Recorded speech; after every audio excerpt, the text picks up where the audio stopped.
Ghost Story by Franchot Lewis was in DC's Chinatown, a small place filled with ghosts. Icy, Arctic air had come howling down from the north into this southern town.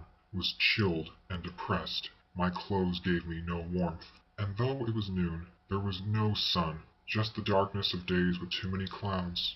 The cold wind kicked up and attempted to strip me of my clothing, roughed the untrained, threw its weight against people on the street, bowled over an old couple, shoved them down, put their monkey tails on the cement, almost tore off their coats, almost tore off women's dresses, made men's feet skid halfway down the block, made a strong man grab onto a lamp post, ruffled my hair, tugged at me futilely, left people shaking, disoriented, and some whimpering, felt the gnawing in my belly now, worms at work that told me it was time to take in nourishment before my guts were eaten though. Hadn't consumed anything in 13 hours. My stomach's parasites were in full revolt. Saw a sign that says, "Go low." Opened the door. The place was a restaurant, an interior of bright oriental colors, and stream heat. Rushing heat. Welcomed heat. Pushed my way further in, leaving the screeching cold outside. Opened my pores, stretched neck and legs to let the warm air get at me better. Saw families, office workers, young people on noontime dates. Saw not one gloomy face. A slender Chinese girl with a happy smile and a soft jasmine scent, and long legs that gave me thoughts of, noodles, greeted me at the door, led me to a seat in the back dining room. Upon entering this dining room, was surprised by a draft of stale air, trapped air that smelt old, damp, and of dust, vicious air that replaced the sweet jasmine, slid my hands in my coat, and pulled it on tighter, said, "You have a draft." "Huh?" the girl said.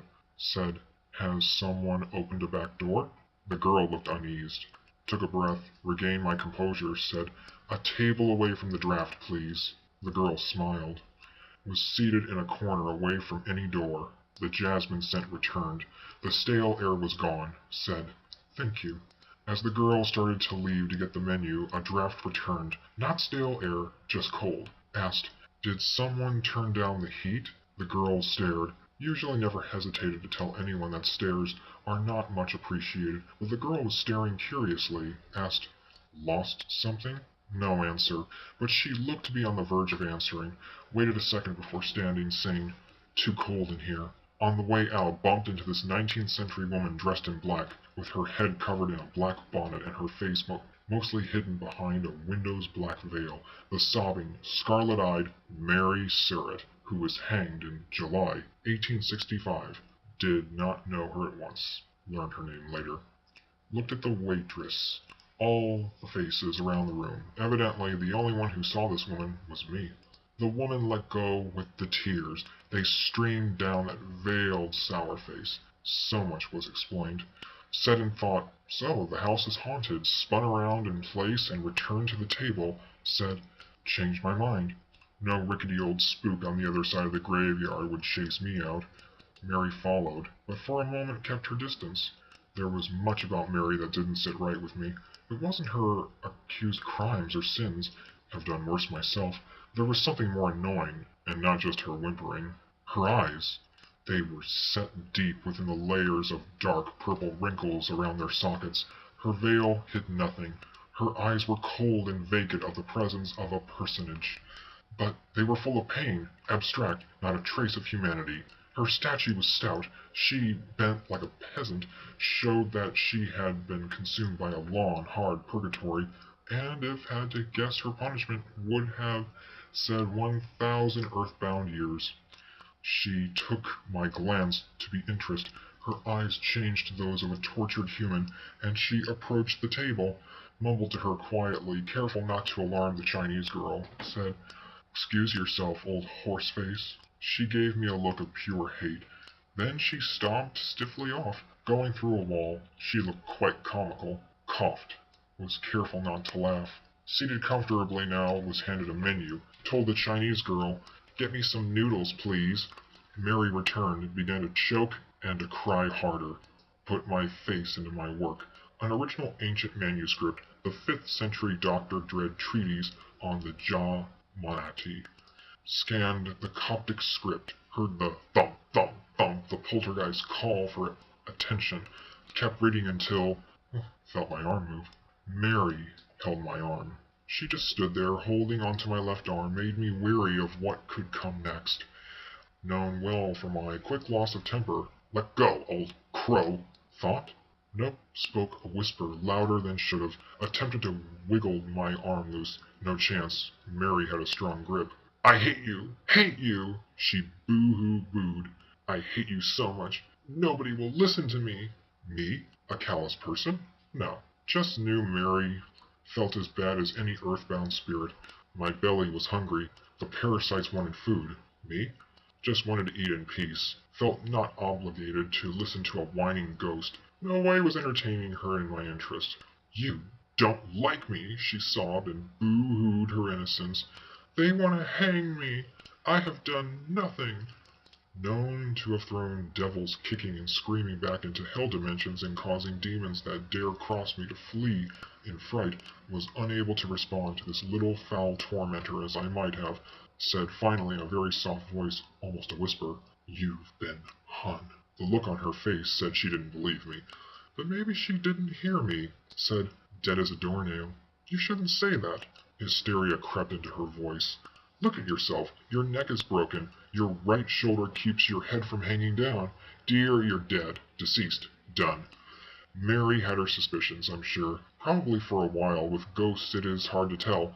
Denial is the rule, but now she knew for sure. She had to admit it. She was running around like she was alive, though everything around her had changed. She screamed, and, looking very white in the face, extremely infuriated, released my arm. She left a red ring on my wrist where she had gripped me. Wasn't pleased, sent a psychic punch her way that pushed her to the wall, but no further, hissed, temper peaking. No one, human, beast, or spirit, puts a mark on me. Sent a second blast at her that broke like a mist. Tears were now trickling slowly down her face, but she moved out from the wall and stood her ground. Told her, dumb cow, quit whining and learn to embrace your truth, and the better it will be for everyone. Suddenly felt a sharp draft, first on my feet and legs, then quickly over me and the room. Winter had entered the restaurant. The staff and patrons did not look up. The manager just barely acknowledged my agitation. No one took notice of this sudden bone-clothed draft.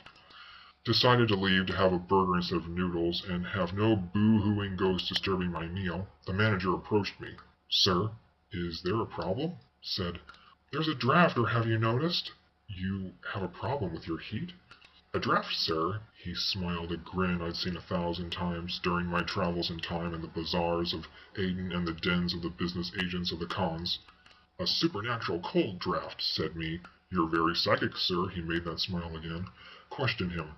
Are not listening? He smiled again. This restaurant is built in Mary Cernet's old boarding house. Asked him. You know? He smiled. Mumbled me. You need an exorcist. No, sir, we can't put Mary out of her own house. Yeah, and it ain't good for business, right? He smiled. Again, that merchant's grin. Told me that the regulars had all been schooled at one time or another that cold drafts were expected, like old Mary's visits were expected, and to take notice of drafts or of anything she did was not a very wise thing to do. Said, understand, and let go of my visible anger. Still, half wanted to chase his house ghost away, make him run too by showing him feats, take that frozen smile from his face, bring his flighty attitude to the ground, as far as ghosts were concerned, but knew by the way he was looking at me that he wanted no more than to run a profitable business, and a famous ghost who caused unexplained cold drafts helped. My stomach wanted food, longed for some good noodles, so instead of raising demons before his eyes, fixed my thoughts on food and returned to my assigned table. Mary walked slowly towards me, maintaining in her weepy character. She wept, I'm innocent, I don't want to be hanged. I sighed quietly. You've been hanged. Look at your neck. Why do you think it lay so funny on your left shoulder? It is broken, old girl. Mary wept on. Weep on, Mary, said softly to her. You are truly, truly dead. Said to the manager, Where are my noodles?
Our Haunted House by Franchot Lewis.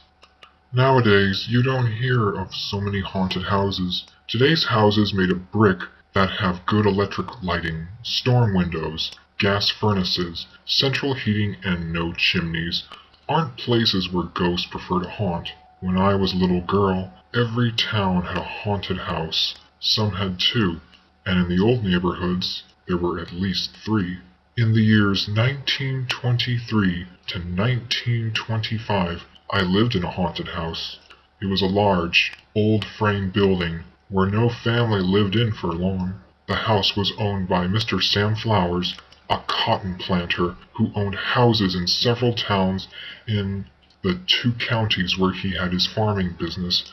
People said that a murder took place in the house years ago. My parents, like the folks who were Mr. Flowers' tenants before us, mocked people who were superstitious and who believed in ghosts. My mother was a lady who wasn't afraid of anybody. She smoked cigarettes even out in the street, at a time when women weren't supposed to smoke. This outraged my grandmother and my grandmother's friends, and it shocked some of my mother's friends. My mother thought nothing of shocking them, and she answered my grandmother's demonstrations, calls to social sanity and order with, "Well, mother, you pinch snuff." My grandmother did pinch snuff. She tried not to let anyone know, especially her granddaughter. I saw her one afternoon when she was in her house, upstairs in her room. I was playing upstairs in the hall. I saw her carrying a little tin box. She dipped her finger in, then put her finger to her nose, and she sniffed. She looked all funny. I knew right away that I was seeing something that a child shouldn't see, so I sneaked away before my grandmother caught me. My grandmother looked old when I was a little girl. She was in her mid-50s. She was nowhere near as old as I am now. She had many wrinkles and much gray hair, but her eyes twinkled, and that didn't make her seem as old as the ladies who were her friends. My mother and father and I lived in her house until we moved out. Mother said we had to move. Mother cut her hair short. My father thought it was all right. I heard him say that Mother was expressing herself. My grandmother told him he was crazy. The Saturday afternoon my mother came home with all her hair cut short. I was upstairs playing with my dolls. All of a sudden I heard hollering coming from downstairs. I jumped. I wondered what was going on. My grandmother's house, usually, was so quiet. My young chest trembled. "Grandmother!" I jumped again. I ran downstairs. I was a little girl, but I thought grandmother was in trouble, and I ran to the sound of her hollering. I got to the middle of the stairs before I stopped. I saw grandmother standing in the middle of the front room, hollering at my mother. "What have you done to yourself? Lord have mercy! My daughter is a boy." When I saw my mother's hair, I thought she looked hideous, and though I just knew that grandmother would never let her, I was scared that she might try to get mine cut too. Grandmother continued to holler and to scream, so much that neighbors came to house. Mother looked sick, like she didn't know what to do with herself. She went out of the house and stayed until my father returned from work. It was 8 o'clock when my parents returned. Grandmother and I had eaten our supper, and I was having a bath. When I heard them, I grabbed a towel, wrapped it around myself, and went to the top of the stairs so that I could listen. To think I should raise a girl who would go around looking like a man. Never in my life, I heard grandmother shouting. Then it came out that my parents resented having to live in my grandmother's house. My mother said that on the way back from my father's job, she and my father met with a real estate agent and that we were moving out. "Well, what does that matter to you?" Mother said to grandmother. "You can live alone in this house of yours. Just think you won't have anyone to nag and to nag and to nag." "Where are you going? How far away are you going to move?" grandmother asked. "Oh my God, I'm sorry, Mother. You will have to hire a car to drive you to visit. The fare will be at least a whole 50 cents. "That far away," grandmother said. She didn't say much else. She started up the stairs for her room. I had to run to mine to keep her from seeing me. That night I did not sleep well. I was awakened by noises, bumps, and groans. My grandmother made weird noises. She threw things around her room. She mumbled out loud, and she moaned a lot. The next day we all went to church. Grandmother insisted that we all ride together. Mother asked why. Normally, Mother, Grandmother, and I left first, and Father joined us later for the main service. We are going early to meet with the pastor to ask him to pray with us. We are going to pray that you don't move out of this house. Mother, why must you involve the pastor in this? You pray well on your own. You pray for hours. I prayed all night, Grandmother interrupted Mother's smarty remarks. I heard you, Mother said. If you want something, you pray for it. I remember how hard you prayed that it would not rain on my wedding day. Once you found out that the old almanac called for rain, the invitations had gone out, and it was too late to change the date. Oh, how you prayed! You had done so much to make that day a success. You planned the whole thing right down to the prayer. The preacher prayed over me and my groom. I think there is a catch in the good Lord's promise to answer prayer. I don't think for a minute that one will get what she wants that way if what she wants is for selfish reasons. Are you saying we shouldn't pray together? Grandmother asked. Mother, I'm saying it rained and rained and it rains. We went together to church. Grandmother was relieved that Mother wore a hat. Still people stared. They could see Mother's short hair, and they whispered, they mumbled, they talked. Before the services we met briefly with the pastor in his study, and he said a short prayer with us. After the services, Grandmother went to my father's parents and told them that my father was about to do something foolish.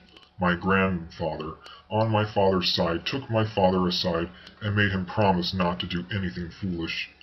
My father said, getting our own place isn't foolish. My paternal grandfather asked, how can you afford your own place? My mother, who was listening to them, like I was, went to grandfather and said with glee, we're moving into a haunted house.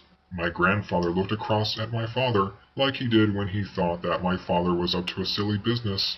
My grandfather kept his voice low. He didn't want to attract attention.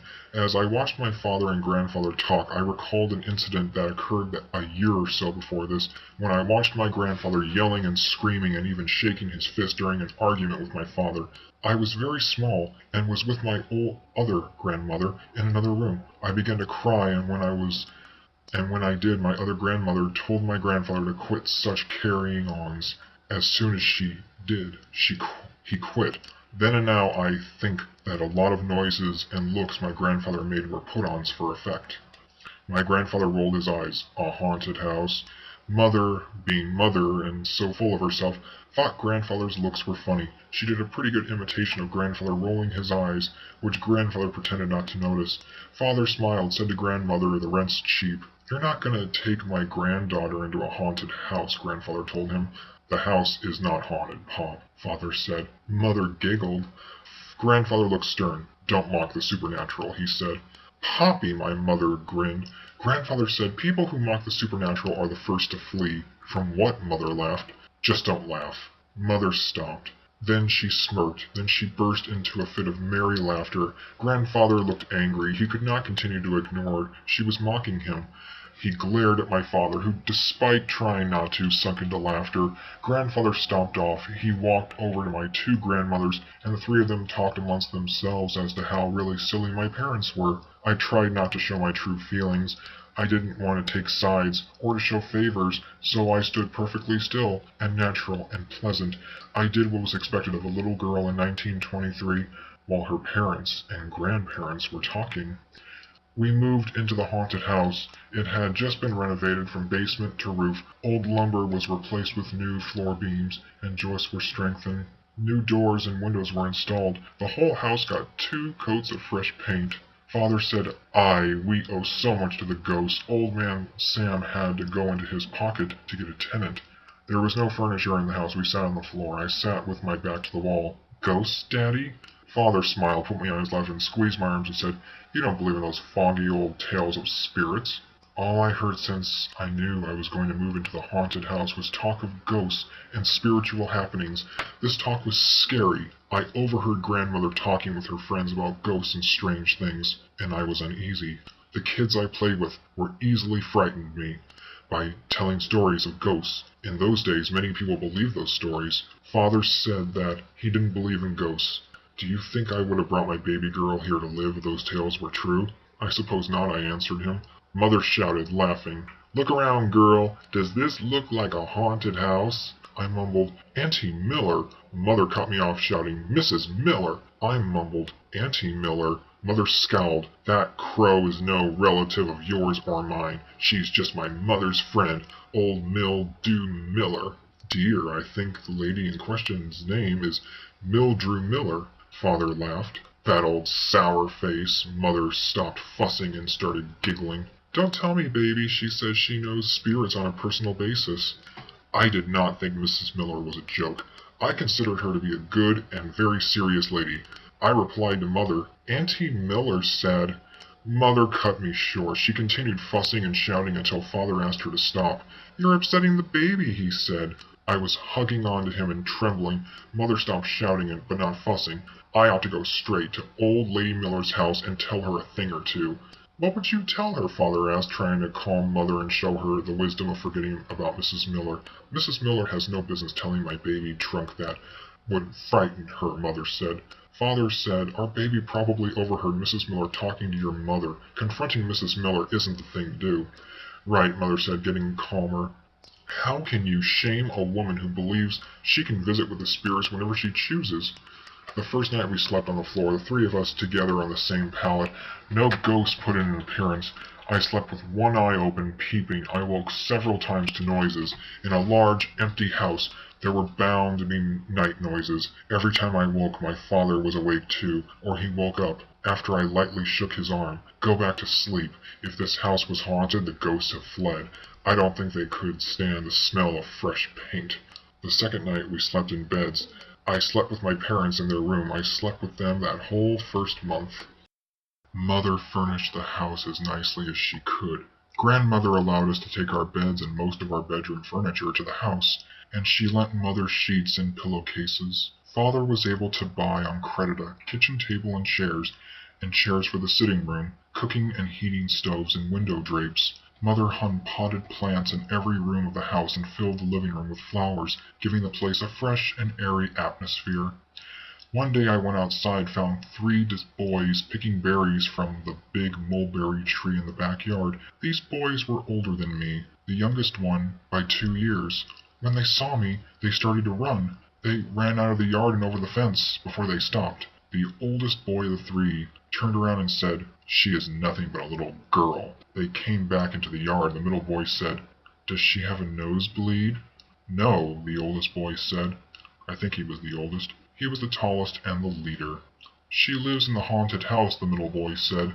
The other kids who lived there all got nosebleeds. Her nose isn't bleeding. The boys stared at me. I told you it's okay, the older boy said. They did something to the house. It's haunted no more. You sure, the middle boy asked. Look, this tree has the ripest mulberries in town and nothing messed with them. You've never even seen a bird fly over here until after they moved in. The place isn't haunted, the middle boy said. Just then Mother came out the back door and the boys ran. Oh no, she said. I didn't mean to frighten away your friends. She called to the boys, Hello, come back. The three boys didn't come back. 2 days later, the oldest boy returned for more mulberries. He brought a bag with him, and when I saw him in the yard, he was picking berries. He ate most of the berries as soon as he got them off the tree. I wasn't going to speak to him. I told Mother that one of the boys was back in the yard and she made me go outside. Little one, it is unhealthy to be alone. You need to meet and play with the neighbor's children, she said. But I protested. I'm sure he has sisters closer to your age and suitable playmates. Go out and talk with him. After a while I shall invite him over for cake and soda pop. I went. I learned that his name was Billy. He told me that his 2 chums' names were Charlie and Eddie, and that they wouldn't be coming back. Charlie's pop saw him leaving here and threatened him with a whipping. I told Charlie I would bring him some berries. Eddie don't want to come back. He's afraid of your mum. I told him that my mother wanted to meet him. Meet me? She knows I'm here. Yes. Jeepers! He looked like he was going to run. Then he sighed very loudly. I'm not scared. My peoples don't let things frighten them. I don't blame Charlie's pop, though. Lots of people are afraid because of what happened here. Charlie's pop own brother was bitten by a snake in this yard 20 years ago when the stuff started happening. I told him that there were no snakes in my yard. He said, Not now. But Charlie's uncle was bitten, and every year on that date he was bitten, his leg swells up and turns blue. I know this because Charlie's uncle showed Charlie and me his leg a month ago. 20 years to the day he was bitten. No normal snake's bite makes your leg act like that. The back window opened. Mother called to me, "Did you invite your new friend in for soda pop and cake?" Billy jumped. I told him that if he was scared he should run before she came outside. He said, "I'm not scared." I told him that my mother would make him come inside and sit at the table. He still said he wasn't scared. "I have cake for you ready," Mother called to him again. I told Billy that I had to go. I started out for the house without him. Mother hurried from the window and out the door. She was halfway in the yard in a brisk second. Billy looked like he rather had been elsewhere. Looking back on it, I think he was too scared to show that he was scared. A minute later he was in the house, seated at our kitchen table. Mother made me wash my hands before sitting down at the table. She only asked Billy if his hands were clean. When he said they were, she took his word. She looked at mine. I had just washed mine a little while ago, and I told her they were clean, but she made me wash my hands again anyway. One of the pleasures of my childhood was eating Mother's cakes. I enjoyed them. Billy enjoyed the cake. After eating half a piece and washing it down with sips of soda pop, he looked relaxed. He started talking. Mother never let me talk while I was chewing. She said 1,000 times that I was not to try to talk while anything was in my mouth. Well, she didn't mind Billy talking with his mouth half full. I kept expecting her to say something to him, but she didn't. "You're nice," Billy told her. She smiled. "Thank you, Billy," she said. "People are afraid and superstitious about coming in here." "But not me," he said. Mother smiled again. "You are a sensible boy." He grinned. He liked Mother's compliment. "You're the first neighbor to come for a visit," Mother told him. He said, "Most people around here are just scared. I know because I heard them talk. They said a couple coats of paint won't change a thing." Mother looked cross. "Mercy, why must they frighten children?" "I'm not frightened," Billy said. Mother smiled. "You are a brave boy." "I am," Billy said immodestly. Mother smiled, laughed a little. Billy said, "Some people think they are going to get sick and die if they come too close to this house, but this house is not like it used to be. There are nice people living here. The house looks good. There was an old lady who lived across the street from me. She told everyone that she had a dream about this house, and that she was going to die." "Well," Pop said, "that was one stupid woman." Mother laughed. "I would like to meet your family." "Well, the old lady died," Billy said. "But that was before you fixed up the house and moved in." Mother said, "This house has nothing to do with an old lady dying. Old people die." "I know, ma'am. My pop don't believe in superstition. That's why he's never threatened to tan me for coming over here. But he said he heard a dog howling in this yard." Mother said, "Maybe the previous tenants had a dog." "They didn't have a dog," Billy said. "On the night the old lady died, the wind wailed so loud that it woke me up. I couldn't go back to sleep. All night long people said they heard owls hooting." Sure, all from this yard?" Mother shook her head. "I don't know. People get scared about things like that." Billy went on talking about spooky stuff. Mother tried to shift Billy's thinking to something more cheerful and could not. Every time she asked him about his family, his answer led him to talking about the neighbors' superstitions. Finally she gave up. She let him finish his cake without interruption. He left after returning to the yard and filling a brown bag with berries. After he was gone, Mother said to me, "I don't like that boy." She later told me that he looked like a little undertaker. I told her he thought that ghostly spirits had cut her hair short. Mother didn't like what he had said, and she said that she liked him even less. Every day or two, the boy came to the yard and picked a bag of berries. I told Mother, and she told me to leave him alone. I did. He came and went, and neither Mother nor I said anything to him. He was quiet. He always came alone, and he didn't disturb anything. One day, while Mother and I were in front of the house, he knocked on the back door as hard as you pleased. Mother went to the door to tell him to stop. He came rushing into the house. His face was blue. "There's conjuring stuff on your roof," he said, talking like he was so scared and nearly out of breath. "Witchcraft! Someone's out to get you. You've got to do something about it." Mother laughed. She told him that her family did not believe in witchcraft, and there was no such thing as magic, or ghosts, or conjuring. I saw it, he said. I climbed the tree to get more berries, and I saw it. Mother wouldn't stand still for him screaming about black magic in her house. She told him to go home. She took his arm and pushed him out the door. Mother just managed to get the door closed without striking his foot or his arm. He stood in the yard and yelled that he had to warn us. Mother yelled back, "You've warned us. Now, little boy, go home." After that he left. Mother looked at me. I was very quiet. She said, "I hope that bad boy didn't upset my baby." I shook my head. Mother hugged me. "That's my big girl," she said. That evening, when we sat down at the kitchen table to supper, Mother and I and Father, we heard a noise in the back of the house on the roof. Father went to see what it was. He caught the boy, Billy. He had climbed on the roof. Father yelled at him and told him to get down. He climbed down. He looked sick. Father yelled at him some more. "What are you, a monkey?" "No, sir," Bill answered respectfully. "Mother told me to stay in the kitchen. She went into the yard. It's that darn boy," she told Father. "What were you doing up there?" Father asked Billy. Father stopped yelling. "To take the conjuring stuff down," he said. "Conjuring stuff?" Father looked puzzled. Mother explained to Father. She told him about the boy and what he had said that afternoon. Father smiled at Billy. "My family doesn't put any stock in conjuring, but you must like my wife and daughter a lot to risk climbing on a roof without a ladder." I tried not to think about it, but it troubled me, and the more I tried not to think about it, the worse it troubled me, until I had come and take it down, Billy replied. Father said, "I guess it wouldn't do any good for me to take you home to your father, would it?" Billy shook his head. "Since he knows I'd come here, he won't mind. But I don't think he wants me handing conjuring stuff." "He might take a stick to you?" Father asked. Billy didn't answer. Father said, "I don't know what started you coming here, but I think you should stop." Billy nodded. "I think I feel better now that I got the conjuring stuff off your roof." "This is the last time we're going to see you here," Father asked. "Okay, sir, but I think you need someone to check out the rest of your house. When you find one bag of conjuring stuff, there usually are other bags hidden around. Listen, if you come here again, I may take a stick to you myself. Do you hear?" "I hear, mister." "Good.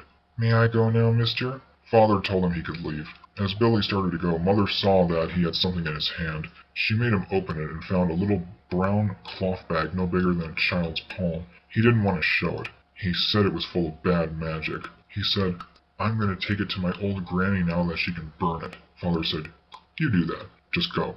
Go." Billy started to go. "Run!" Father yelled at him. Billy ran. Father said to Mother, "Such foolishness." Mother agreed and we went back to supper. That night the haunting returned to the house. When I went to bed, the house was very quiet. We lived very quietly anyway. My parents never had any people visiting. We lived too far from grandmother, and from there and my friends. This night the house was quieter than usual. Normally before I fell asleep I would hear the phonograph playing softly and my parents laughing. This night everything was so quiet that I didn't hear them. I thought nothing of this. I went off to sleep. I woke up with a jolt. Mother's face was as white as a sheet, and she was screaming at me and carrying on. At first I didn't understand her. I thought I was dreaming this. Then she started shaking me and pulling me out of bed. She picked me up and carried me downstairs. She running. "Mama!" I cried. I was waking up. She had me scared. She ran with me to the front door. "Mama!" She yelled at me to keep still. We ran outside in the front yard. We both only had on our bedclothes. I didn't see Father. I didn't know what was wrong, and I was very frightened. A minute later, Father came flying out of the house, through the front door like someone had thrown him out. You know how people get thrown out of saloons in cowboy movies? Father came flying out like that. He fell a yard from where Mom and I stood. His face was all cut up. He was bleeding. He lay still. He was knocked out. But I think Mother thought he was dead. She started screaming and crying. So did I. No one came up to help us. Mother and I stayed in the front yard crying until the sun came up the next morning. Father started moaning, and only then were we sure that he wasn't dead. Mother and I hugged him. Mother started to pray. After a while Father came around. His face didn't look cut up so bad. He had stopped bleeding. He was in his night clothes like us, and after he sat up, he said we had better get dressed in some clothes. Mother said she didn't want any part of going back in the house. She didn't want Father to go either. Father went cautiously, praying, carrying a stick that he broke off a branch from the tree in the front yard. He went in because he said we were all half naked. We had to put on some clothes, and no one but ourselves was going to help us. Mother tried to keep him from going, and even after he had said all of that, she grabbed and held onto his arm, and only let go after he told her for the 1000th time that he was doing this, what he had to do. He was the grown-up, the man. It was his duty to handle this. I held on to his leg until Mother told me to let Father go and do what fathers had to do, and until she grabbed and held me. Father was in the house a long time, a very long time. How long? Maybe 5 minutes. To a child, 5 minutes makes a long time. To a frightened child, a minute is forever. While Father seemed to have been gone in the house forever, the boy, Billy, returned. Mother did not send him away because she was glad to see that someone had come to see about us, and with Billy was his grandmother, who Mother recognized as one of the ladies grandmother knew. Mother started at Billy's grandmother like Mother was in shock. "I hope I'm not too late," Billy's grandmother said. She told Billy, "Quick, honey, put the pouch back." "Yes, ma'am." Billy scampered off around back. She smiled at me. "Hello, I'm Aunt Lou." "What are you doing here?" Mother asked. Mother finally had found her voice. "You know how mothers are. Yours cares so much about you," Billy's grandmother said. She looked at me and smiled. "She loves you too." Mother said crossly, "What does my mother have to do with you being here?" "What happened here last night?" Billy's grandmother asked. "Oh, I see clearly now. So my mother had hired you to scare us out, so we would run back home to Mother Bear like 3 scared little bears. We are making it on our own. We haven't fallen on our faces. She can't have that. No. No? I can put things together, you know. My mother and her spooky friends, she would go to any length to have her way." "No, honey, that's not what happened. Now, you know better than to think that." "Why, I grew up calling you Auntie Lou, and you did this to me? Scared my baby? I can never forgive you for that. How could you?" Just then Billy started to yell for his grandmother. He came running from the back of the house. Father was chasing him with a stick. "Granny!" Billy ran and hid behind his grandmother. Father shouted at Billy's grandmother, "Does this monkey belong to you?" Mother told Father that grandmother hired Billy's grandmother to scare us into returning the house. "Darn!" Father cursed. He told Billy's grandmother to get herself and her grandson off his property.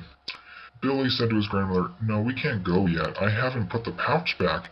He stopped me before I could." "Oh no," Billy's grandmother said. "You better start getting going," Father told them. "Wait, cool your irons and listen to me for a second, will you?" Billy's grandmother asked Father. Father scowled. His scowl was as angry as Mother's, but he held his temper while Billy's grandmother spoke.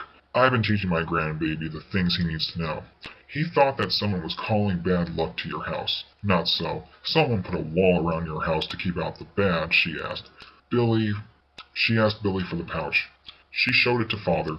"This was on your back roof. There are bags of charms like this under your house, around back and under your front step, and on top of your windowsills." Father interrupted. "Take that and burn it, witch." Father's remark upset Billy's grandmother, but it didn't cause her to be angry with him. She said to Father, "Take this and return it to the roof, please."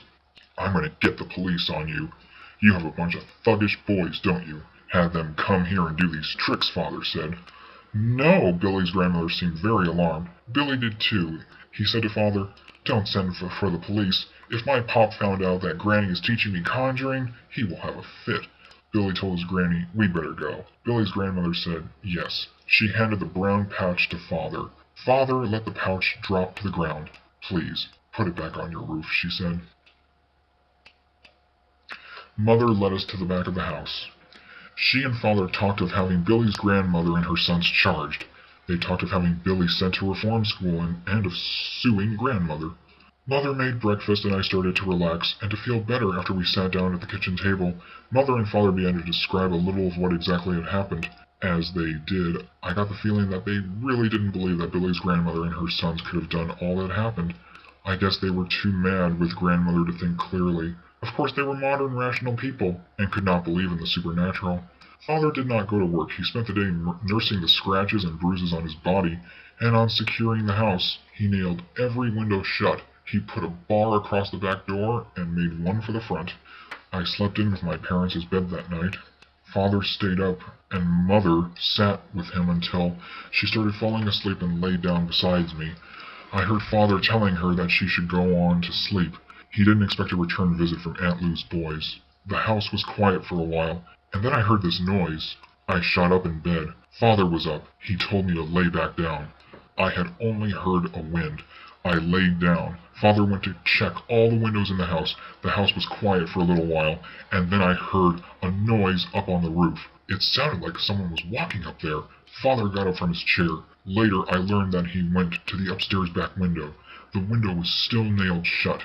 He saw no one prowling about outside the window. He checked the back door. It was locked and secured with a strong bar. Father went to check the front door. While Father was downstairs, I heard a squeaking noise in the ceiling. This noise got louder. Then, I saw this ghost. The first ghost I had ever seen, peeping down from the ceiling at me. I think the ghost thought I was sleeping. I was laying down and I had my eyes closed, but I was peeping. I was laying down because when Father returned from checking the house, I didn't want him to think that I was afraid. I didn't expect a ghost. I lay still. I didn't want it to know that I was awake.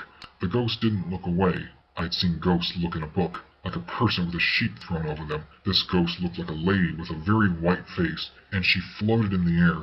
The funny thing was, I wasn't afraid a bit. Well, while I was peeping at the ghost, she floated down and sat in Father's chair, and then started to say something to me. She knew I was awake. She said, "You can't fool a ghost, no more than you can fool yourself." Then the ghost floated back up out of the ceiling. She disappeared. When Father came back upstairs, I tried to tell him about her, but he told me to be still and not to wake up Mother. After that, he told me to come with him downstairs. When we got downstairs, he asked what I had seen, and I told him. He said that I couldn't have seen a ghost because ghosts don't talk. They just make a lot of noise. He said the ghost that I thought I saw was in my head. Then he unbarred the front door and went out to the front yard and had me wait close to him while he looked for the trunk that Aunt Lou dropped. Of course, when I got old enough to figure things out for myself, I decided that Father had seen the ghost too. When he was downstairs, the ghost must have said something to him. I think Mother would have died if she had known that a ghost had spoken to me. Father had made me promise not to tell Mother anything about what he said I thought I'd seen. Father found the little brown pouch and had me follow him around back. He got the ladder from the shed and climbed to the roof, where he put the pouch back where some conjuring body had placed it. And after that was done, we went in the house and went to sleep. We never had any more problems with ghosts. We lived in the house 2 years. Father invited Billy and his grandmother to the house. At first, Mother couldn't believe that we did such a thing. He told her Aunt Lou was a well-meaning old lady, and an old family friend, and the only person who lived near us that they knew. Mother accepted this explanation. She knew Father was a good and forgiving man. Shortly afterwards, Grandmother visited. She stayed with us for 2 days. Before going home, she told Mother that the house was clean and it smelled fresh. This pleased Mother very much. It seemed that our presence in the house and the fixing up of it that was done before we moved in had rid the house of ghosts, and the house was no longer seen as a haunted house by the neighbors. I was invited to children's homes to play, and Mother and Father were invited to the neighbors' homes. But few people came to our house other than Billy and Aunt Lou. After living in the house for 2 years, we had to move. The owner either wanted Father to give the house back or pay a much higher rent, nearly 3 times what he was paying. Mother was very disappointed. Father could not afford to rent another house. We had to move back in with Grandmother. Mother accused Grandmother of somehow influencing the house owner, but that wasn't true. Mr. Flowers had fallen on bad times. His businesses were failing, and he needed the higher rents.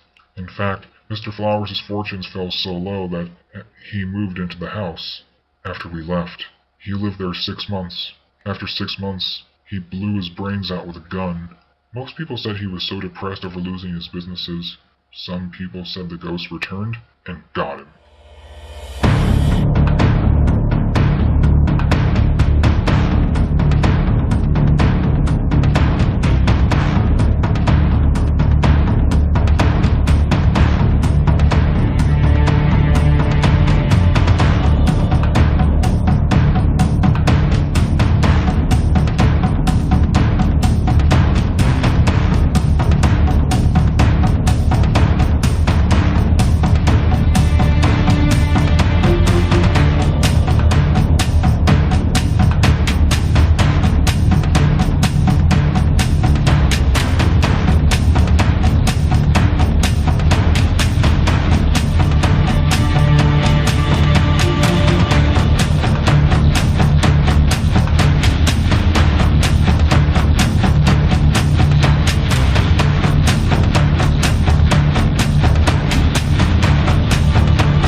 Wojtek Pawlik.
Wojtek Pawlik.